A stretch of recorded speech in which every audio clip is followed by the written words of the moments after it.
ಒಂದು ಊರಿನಲ್ಲಿ ಒಬ್ಬ ಸಾಧು ಇದ್ದನು. ಆ ಸಾಧು ಸುತ್ತಮುತ್ತಲಿನ ಊರುಗಳಿಗೆ ಹೋಗಿ ಅಲ್ಲಿನ ಜನರಿಗೆ ವೇದ ಪ್ರವಚನಗಳನ್ನು ಹೇಳುತ್ತಿದ್ದನು. ಆತನ ಬಳಿ ಅನೇಕ ಜನ ಶಿಷ್ಯರಿದ್ದರು, ಆದರೆ ಯಾರೂ ಬುದ್ಧಿವಂತರಾಗಿರಲಿಲ್ಲ. ಒಂದು ದಿನ ಆ ಸಾಧುವು ಕೆಲವು ಕಾರಣಗಳ ನಿಮಿತ್ತವಾಗಿ ತನ್ನ ನಿವಾಸವನ್ನು ಒಂದು ಊರಿನಿಂದ ಮತ್ತೊಂದು ಊರಿಗೆ ಬದಲಾಯಿಸಬೇಕಾಯಿತು. ತಾನು ವಾಸಿಸುತ್ತಿದ್ದ ಊರು ಹಳ್ಳಿಯಾದ ಕಾರಣದಿಂದ ಅಲ್ಲಿ ವಾಹನಗಳ ಸೌಲಭ್ಯ ಇರಲಿಲ್ಲ. ಆದ ಕಾರಣದಿಂದ ತನ್ನ ಮನೆಯ ಸಾಮಗ್ರಿಗಳನ್ನು ಒಂದು ಎತ್ತಿನ ಬಂಡಿಯಲ್ಲಿ ಹಾಕಿಕೊಂಡು ಮತ್ತೊಂದು ಊರಿಗೆ ಪ್ರಯಾಣ ಬೆಳೆಸಿದನು. ಪ್ರಯಾಣ ಬೆಳೆಸುವಾಗ ಆತನ ಜೊತೆ ಒಬ್ಬ ಶಿಷ್ಯನನ್ನು ಕರೆದುಕೊಂಡು ಪ್ರಯಾಣವನ್ನು ಮುಂದುವರೆಸಿದ. ದಾರಿಯಲ್ಲಿ ಹೋಗುತ್ತಿರುವಾಗ ಆ ಸಾಧುವಿಗೆ ಪ್ರಯಾಣದ ಬಳಕೆ ಹೆಚ್ಚಾಗಿ ನಿದ್ರೆ ಬರುತ್ತಿತ್ತು. ಆಗ ತನ್ನ ಶಿಷ್ಯನಿಗೆ, ತಾನು ವಿಶ್ರಾಂತಿ ಪಡೆದುಕೊಳ್ಳಲು ಸ್ವಲ್ಪ ಹೊತ್ತು ಮಲಗುತ್ತೇನೆ, ನಮ್ಮ ಗಾಡಿಯಲ್ಲಿರುವ ವಸ್ತುಗಳು ಜಾರಿ ಕೆಳಗೆ ಬೀಳಬಹುದು, ನೋಡಿಕೋ ಎಂದು ಹೇಳಿ ತಾನು ಮಲಗಿದನು. ಅದು ಎತ್ತಿನ ಗಾಡಿ ಆದ ಕಾರಣದಿಂದ ಹಾಗೂ ಹಳ್ಳ ಕೊಳ್ಳಗಳಿಂದ ಕೂಡಿದ ಕಚ್ಚಾ ರಸ್ತೆ ಆಗಿದ್ದರಿಂದ ಕೆಲವು ವಸ್ತುಗಳು ಕೆಳಗೆ ಜಾರಿ ಬೀಳುತ್ತಿದ್ದವು. ಆಗ ಆ ಶಿಷ್ಯನು ಗುರುವಿನ ಮಾತನ್ನು ಪಾಲಿಸಬೇಕೆಂದು ಜಾರಿ ಬೀಳುವ ವಸ್ತುಗಳನ್ನು ನೋಡುತ್ತಾ ಸುಮ್ಮನೆ ಕುಳಿತಿದ್ದನು. ಸ್ವಲ್ಪ ಸಮಯದ ನಂತರ ಸಾಧುವಿಗೆ ಎಚ್ಚರವಾಯಿತು.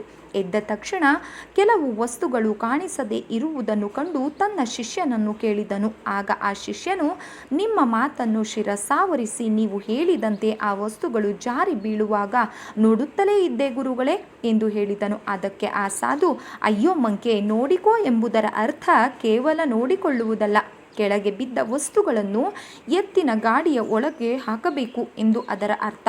ಇನ್ನು ನಮ್ಮ ಗಾಡಿಯಿಂದ ಜಾರಿ ಬಿದ್ದ ಯಾವುದೇ ವಸ್ತುಗಳನ್ನು ಸುಮ್ಮನೆ ನೋಡುತ್ತಾ ಕುಳಿತುಕೊಳ್ಳಬೇಡ, ಜಾರಿ ಬಿದ್ದದ್ದನ್ನು ಎತ್ತಿ ಗಾಡಿಯಲ್ಲಿ ಹಾಕು ಎಂದು ಹೇಳಿದನು. ನಿಮ್ಮ ಅಪ್ಪಣೆಯಂತೆ ಮಾಡುತ್ತೇವೆ ಎಂದು ಹೇಳಿದರು. ಶಿಷ್ಯ ನಂತರ ಆ ಸಾಧುವು ಮತ್ತೆ ಮಲಗಿದನು. ಎತ್ತಿನ ಗಾಡಿಯು ಸ್ವಲ್ಪ ದೂರ ಮುಂದೆ ಸಾಗಿ ನಂತರ ಆ ಗಾಡಿಗೆ ಕಟ್ಟಿರುವ ಎತ್ತು ಸಗಣಿ ಹಾಕಿತು. ಕೂಡಲೇ ಗಾಡಿಯನ್ನು ನಿಲ್ಲಿಸಿ ಆ ಶಿಷ್ಯನು ಸಗಣಿಯನ್ನು ಎತ್ತಿ ಗಾಡಿಯೊಳಗೆ ಹಾಕಿದ.